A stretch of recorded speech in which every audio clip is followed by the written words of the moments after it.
Today is the first day of spring, but many of the region's plant life thinks differently.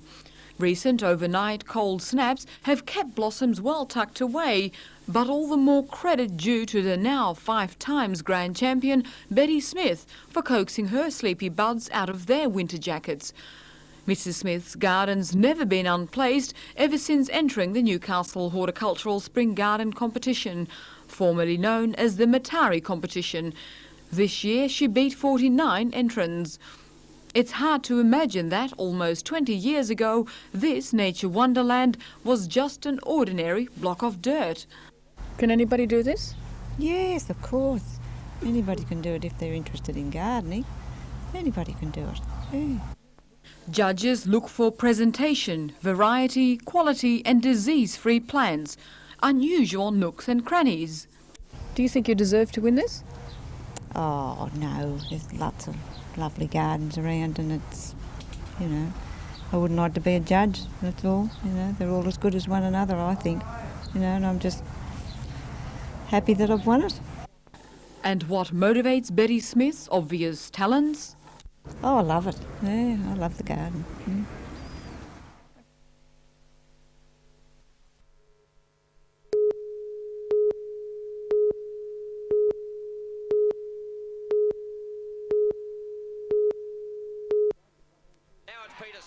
South had won all 3 encounters against Western Suburbs this year, and in the first 3 minutes it looked like a repeat performance as Peter Sleep stormed over. The Rosellas were stung into action and they put together some good news after the try. Darren Leaney went close for West and then it was nippy halfback Peter Atkins who began another backline move that came up short. West tried everything in attack and also defence, sometimes a little too hard. After all their good moves, West gave away a silly penalty right in front and Peter Parr made no mistake to give the Lions an 8-point lead. As the half-time hooter sounded, South were ruled offside and Wayne Mullen narrowed the gap. The second half was a stop-start affair with Craig Dodd going close for the Rosellas. Tim Vaughan scored for the Lions and then South scored the try that gave them the 1989 flag.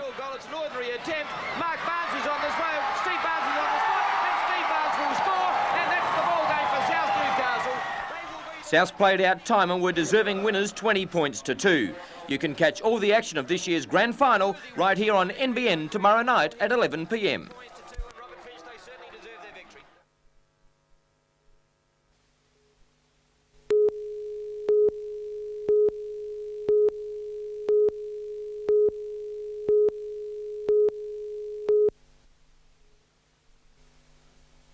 The Rosebuds took command early in the match and never looked headed. Good team play plus the sprinkling of individual brilliance gave Adamstown the winning edge over the Western rivals. West Wallsend tried throughout the match but seemed to lack just a little enthusiasm. Final score, Adamstown Rosebuds 5, West Wallsend 1. In the lower grades, West Wallsend 2 defeated Adamstown 0, and in the under-18s, Highfields and Belmont Swansea had a 0-0 draw. However, Highfields won on a 5-4 penalty countback. In rugby union, the major semi-finals were played at Newcastle No. 2. In first grade, Uni ran amok, whitewashing Merewether Carlton 21-7. Eckert and Brown scored tries for Uni and Hazard collected 2 for the day. In second grade, Hamilton ran out winners over Wanderers 12-3. In third grade, Wanderers came back to win 6-3 over Waratah. And in fourth, Waratah played a strong game to win 19-10 over Wanderers.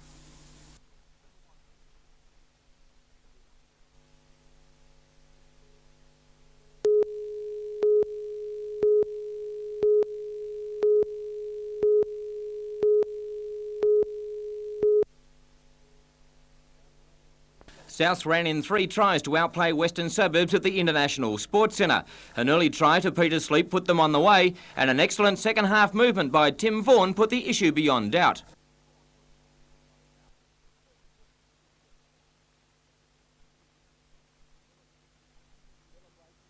Celebrations went until the early hours this morning, and a hardy band of players and supporters fronted up to South League's club today to continue the festivities. They say winners are grinners and you couldn't take the smiles off the faces of the red and white heroes. While the group watched a replay of last year's win over Lakes, coach Paul Merlo reflected on the back-to-back flags. We've been lucky to win 2 in a row. It's been my ambition to create something here at South. I'm just very lucky that I've got the players, and they never scored a try, and we end up winning the game, and that's meant a lot to me. For the players themselves, they had reached the ultimate goal, a premiership, and the accolades were being freely bandied about. It's great to lead them on the field. They knew what they wanted to do. They wanted to win, and that shows in their faces. It showed in their eyes before they went on. The best thing was that we knew what we wanted to do. They wanted to win, and they achieved that result. It was a very tight game. A lot of tackling we did, and we only got 3 or 4 chances, and I think we took our chances when they came. We had to tackle for probably 3/4 of the first half. I think West had the ball, and we had to tackle more than what they did, and they couldn't score a try. And then when we got the try early in the game, we just sort of started backpedaling, and we got on them. And for Peter Sleep, who once again announced his retirement, what a way to finish a lengthy career. Or is it at an end? Yeah, what a way to go out, probably with probably 17, 20, probably 40 of the best footballers I've ever played with in 3 grades, 2 years running. I just can't commend the blokes so much. I mean, on and off the field, they're the best bunch of blokes that I've had anything to do with.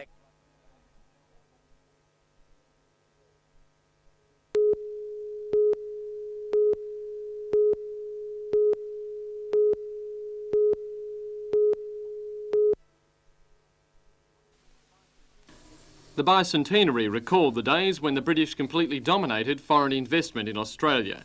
200 years, however, has seen a lot of change. In recent times, British investment took second place to countries such as Japan and the USA. However, Australia, it seems, is linking back up with its roots. According to the British High Commissioner, the UK is again the largest foreign investor in Australia. We've the largest amount of accumulated investment in Britain. Last year we were also the largest new investor in Australia, and we were also the largest investor in your manufacturing sector. Sir John Coles has been the British government's top official in Australia for 18 months. He's begun an aggressive campaign to drum up business for British companies, at the same time encouraging Australian firms to set up in the UK. As part of a short visit to the Hunter, he spoke at the Newcastle Businessmen's Club today. Sir John says Australia is still the flavour of the month overseas, and businesses here should take advantage of that. The bicentenary, which was criticised by some as a massive waste of money, it seems is paying dividends. Suddenly our media in Britain were awash with stories about the bicentenary. Our firms and ordinary Britons began to see an Australia that didn't actually correspond with the Australia of their imagination, which was out of date. That made British firms have another look at the market. Rosshampton, NBN News.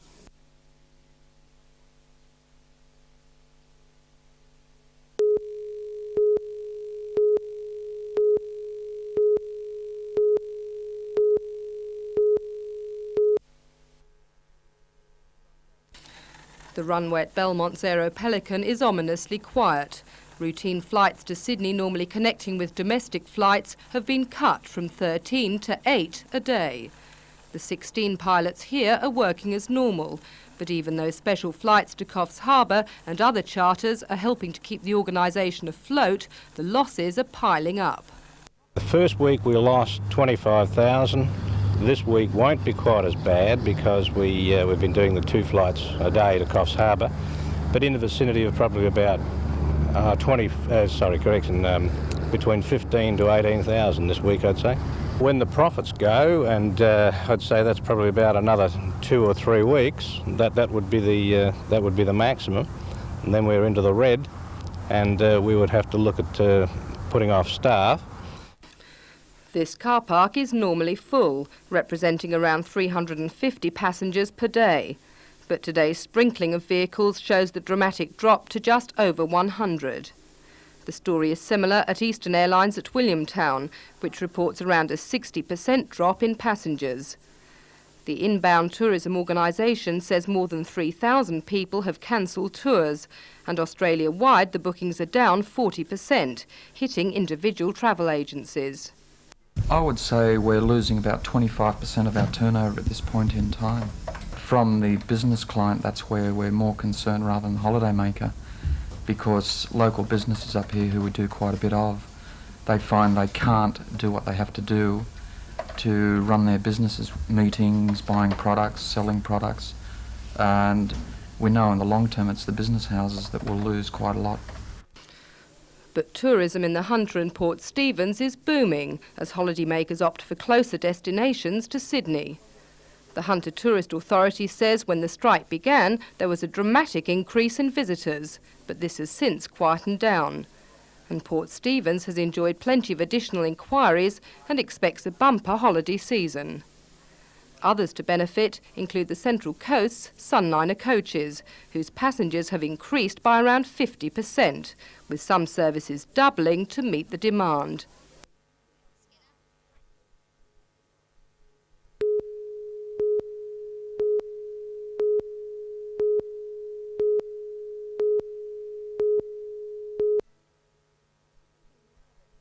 Up until now, there has been no formal guidelines for the teaching of students with severe intellectual disabilities. In fact, until a decade ago, educating students with this handicap was thought impossible. But this new curriculum statement puts paid to all that.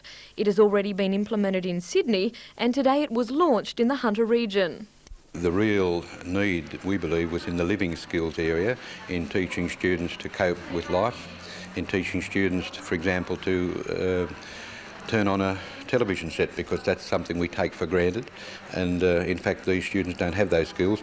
The document gives teachers some ideas on how they might go about teaching that kind of skill. The statement recognises that all children can learn. It's just a matter of unlocking that ability. What we've been doing is collecting all the good ideas over a period of time, but it was taken some time to do that, and it's taken time, I think, too, to move the body of opinion, which felt because the students might appear different, might appear incapable, that in fact they can't do things. We believe that together with parents, teachers' aides and our teachers, that lots of things can be achieved.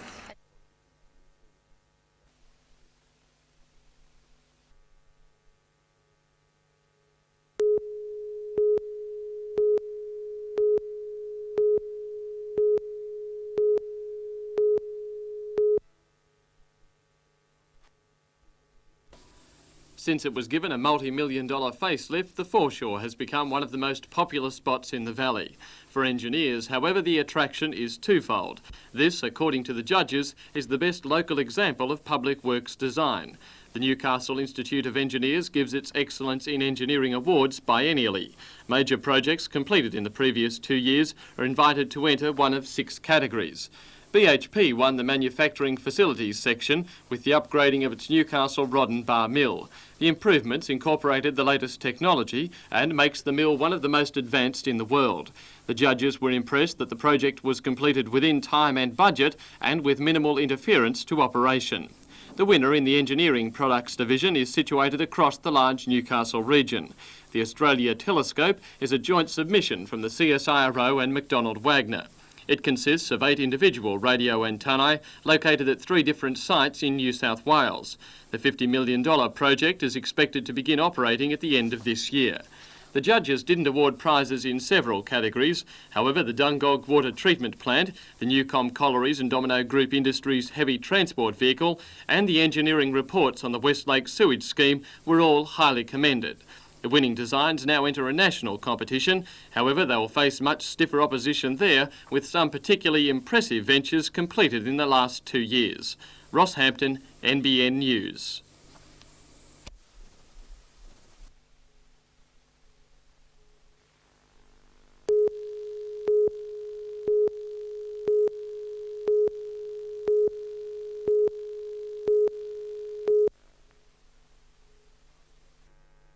Stylish Century has reached peak fitness following 3 runs from a spell, and an adverse barrier brought about his defeat in the Peter Pan Stakes on August the 26th.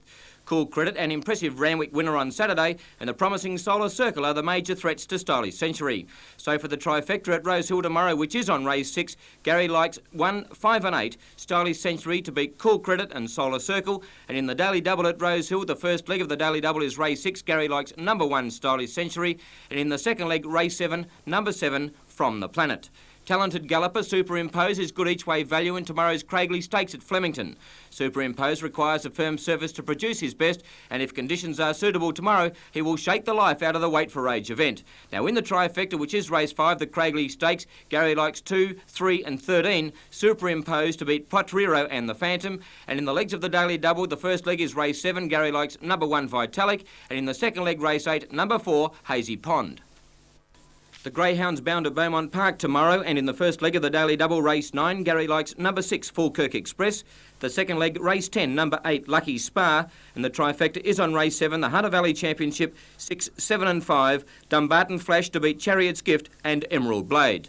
At trotting at Maitland tomorrow evening, the first leg of the daily double is race 3, Gary likes number 8, Salute the Stars. The second leg, race 4, number 2, Idle Maria. The trifecta is on race 2, 8, 9 and 5, Rocket Jason to beat Dicey Dealer and Tyrolean Baron.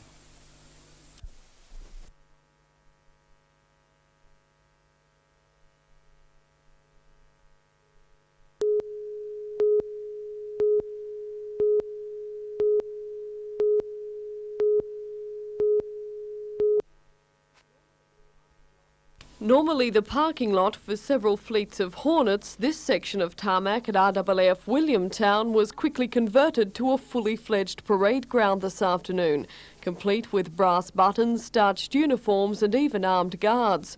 The reason was the arrival of this man, Australia's Governor-General Bill Hayden, there to pay one of the highest and rarest honours available to a military squadron, the presentation of his banner. The recipient was number 2 Operation Conversion Unit, and the presentation was in recognition of 25 years of service. It was the first time any squadron at Williamtown had received the banner of the Queen's representative. 2OCU is a non-operational squadron. That means it isn't eligible for combat, but don't let that fool you. It doesn't mean that its members couldn't make the grade in a war zone. Quite the opposite, in fact. The pilots that fly for 2OCU are described by the RAAF as the best of the best. And if a war broke out tomorrow, they'd be considered too valuable to send. Their role instead is to ensure the pilots Australia would put in the air in wartime are the best available. They train young fighter pilots to fly the RAAF's flagship, the FA-18. Fitting then that the banner presented today should bear the words, "The young shall have wings." But there is another squadron based at Williamtown that teaches those young pilots the basic of combat long before they climb into the cockpit of a Hornet. That's the number 76 Squadron, and today it shared the limelight with TOCU. 76 was disbanded in August 1973. In January this year it was reformed, and today, in recognition of that, its squadron standard banner was presented to it once again. In recognition to the achievements of the two units, the RAAF staged its own salute, a flypast featuring the FA-18, the flagship of the TOCU, and the Mackie of the 76 Squadron.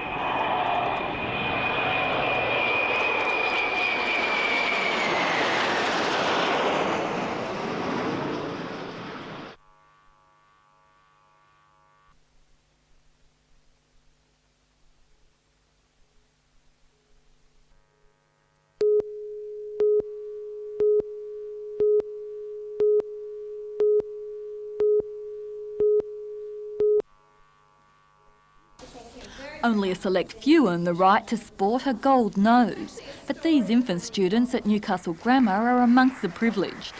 Organisers of Red Nose Day devised the Golden Nose Award to recognise original fundraising ideas. Only 5 such awards were made statewide. The Lady Mayoress officiated at today's nose ceremony. The proud recipients wore their golden noses in tandem with the more conventional red nose. It was a simple idea that clinched the Golden Nose Award. Ice creams with their very own red nose, otherwise known as a Jaffa. At $1 each, the young entrepreneurs aim to raise around $600 for research into cot death. It feels great to help people. Do you know why you're wearing the nose? I forgot.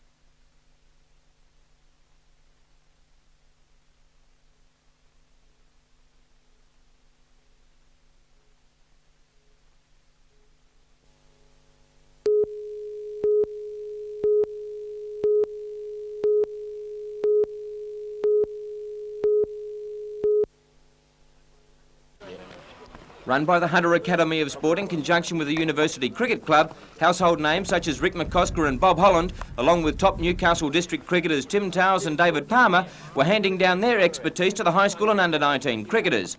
It's the first of 2 clinics to be conducted by the HAS, and players have been chosen to attend from Taree, Gloucester, Scone, Singleton, Muswellbrook, Newcastle and also the Coalfields.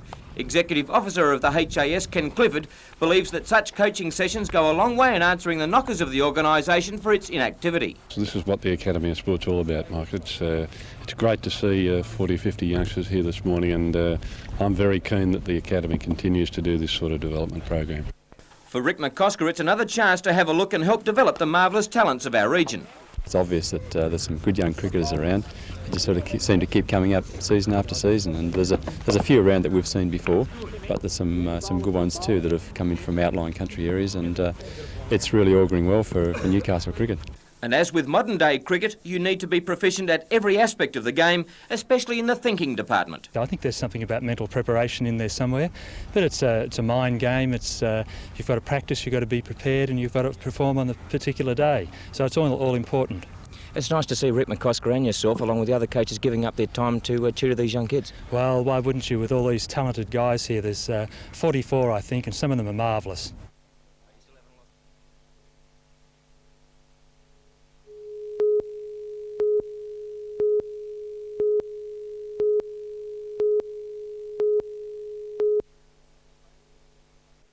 Warners Bay were the defending champions and red-hot favourites to take the crown. The Wallsend Swans were playing in their first grand final for 80-odd years, and at three-quarter time had it all before them. Down by 19 points, but with the aid of a stiff breeze at their backs, the Swans began impressively, but the Warners Bay defence held tight. Then Wallsend got the goal that set them on the road to victory. The Bay still led, but the tenacious Swans swept forward once again, and they narrowed the gap to 5 points. Chris Lee was doing all the damage in the forward line, and a good snap goal by the Swans saw them take the lead for the first time. With their tails in the air, Lee grabbed 2 goals in the space of a couple of minutes, and it was all over. Wallsend got another major to make the final scoreline, Wallsend 10-13-67 to Warners Bay 7-11-53. In winning this year's grand final, Wallsend created history by regaining the oldest football trophy in Australia, the Black Diamond Cup, which they last won in 1889, 100 years ago. Well done, Wallsend, a fine season for a fine club.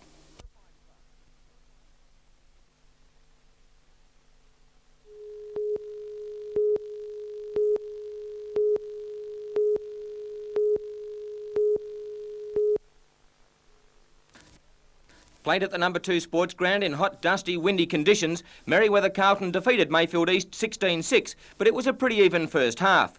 With the wind at their backs, the Greens made most of the play, putting enormous pressure on young May East fullback Shane Abel.